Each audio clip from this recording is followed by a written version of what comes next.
பேரறிஞர் அண்ணாவின் 55வது நினைவு தினத்தையொட்டி சென்னை சேப்பாக்கம் அரசினர் விடுதியில் இருந்து அண்ணா நினைவிடம் வரை திமுக சார்பில் அமைதி ஊர்வலம் நடைபெற்று வருகிறது. அந்த காட்சிகளை தற்போது பார்க்கலாம்.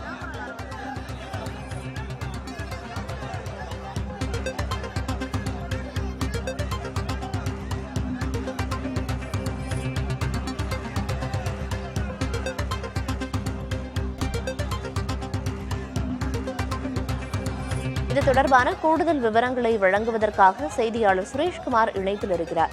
சுரேஷ்குமார், பேரறிஞர் அண்ணாவோட 55வது நினைவு தினம் இன்னைக்கு அனுசரிக்கப்படுது. இதையொட்டி திமுக சார்பில் அமைதி ஊர்வலம் நடந்து வருது. காட்சிகள்லயே பார்க்க முடியுது, பெரும் கூட்டம் அங்க இருக்கிறத.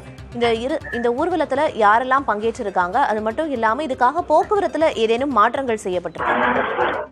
பிரியதர்ஷினியா அருணா, அண்ணா அவர்களுடைய 55வது நினைவு தினம் என்பது திமுக சார்பில் ஒரு அமைதி பேரணியா சென்னையில நடத்தப்படுது.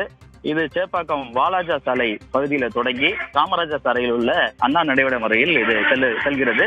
இந்த அமைதி பேரணி என்பது திமுகவின் பொதுச் செயலாளர் துரைமுருகன் தலைமையில ஆயிரக்கணக்கான தொண்டர்கள் நிர்வாகிகள் பங்கேற்றிருக்காங்க. குறிப்பாக நாம் பார்த்தோம் என்றால் திமுகவுடைய துணை பொதுச் செயலாளர்களாக இருக்கக்கூடிய கனிமொழி, அதே போன்று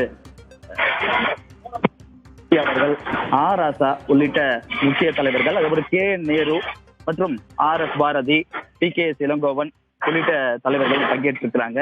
திமுக நிர்வாகிகள் மட்டுமல்ல, அமைச்சர்கள் பொறுத்தவரையில் பல்வேறு அமைச்சர்கள் பங்கேற்றிருக்கிறாங்க. சுவாமிநாதன் பங்கேற்றிருக்கிறாரு.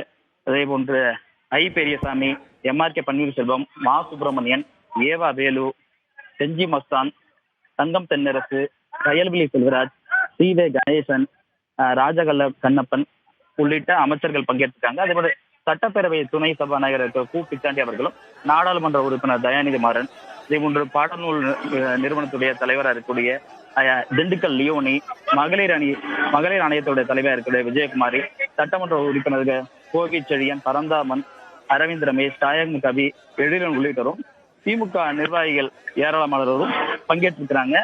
இளைஞர் அணி சார்பிலும், மேலும் அவர்களுடைய தொண்டர் அணி சார்பிலும், அதே போன்று அவர்களுடைய இந்த தொழிற்சங்க அணி சார்பிலும் பலரும் பங்கேற்றிருக்கிறாங்க. இந்த பேரணி என்பது அமைதி பேரணியாக அண்ணாவுடைய அந்த நினைவை போற்றும் வகையில தற்போது நடந்து வருது. அண்ணா நினைவிடம் தற்போது சீரமைப்பு பணிகள் நடைபெற்று வரக்கூடிய நிலையில நினைவிடத்துக்கு அருகே அண்ணாவுடைய படம் என்பது வைக்கப்பட்டிருக்கிறது. அங்குதான் அந்த மலர் வளையத்தை வைத்து அவருக்கு மரியாதையும் அஞ்சலியும் செலுத்த இருக்கிறார்கள். இந்த பேரணியை பொறுத்தவரையில் திமுக தலைவர் அவர்கள் தலைமையில் நடைபெறும். ஆனால் திமுக தலைவரும் முதலமைச்சருமான மு.க. ஸ்டாலின் அவர்கள் பெயினுக்கு நிர்வாகக்காரங்களுக்காகவும் தொழில் முதலீடு ஈர்ப்பும் சென்றிருக்கக்கூடிய காரணத்தால் தற்போது நிலையில பொதுச் செயலாளர் அவர் துரைமுருகன் தலைமையில இந்த பேரணி என்பது தற்போது நடைபெற்று வருகிறது. நிச்சயமா சுரேஷ், பேரறிஞர் அண்ணாவோட நினைவு தினத்தையொட்டி திமுக சார்பில் அமைதி பேரணி அப்படிங்கிறது நடத்தப்பட்டு வருது. இதுல திமுக அமைச்சர்கள் பலரும், அது மட்டும் இல்லாம நிர்வாகிகள் பலரும் கலந்து கொண்டிருக்காங்க அப்படின்னு குறிப்பிட்டீங்க. தற்போதைய விவரங்களை வழங்கியதற்கு நன்றி சுரேஷ்.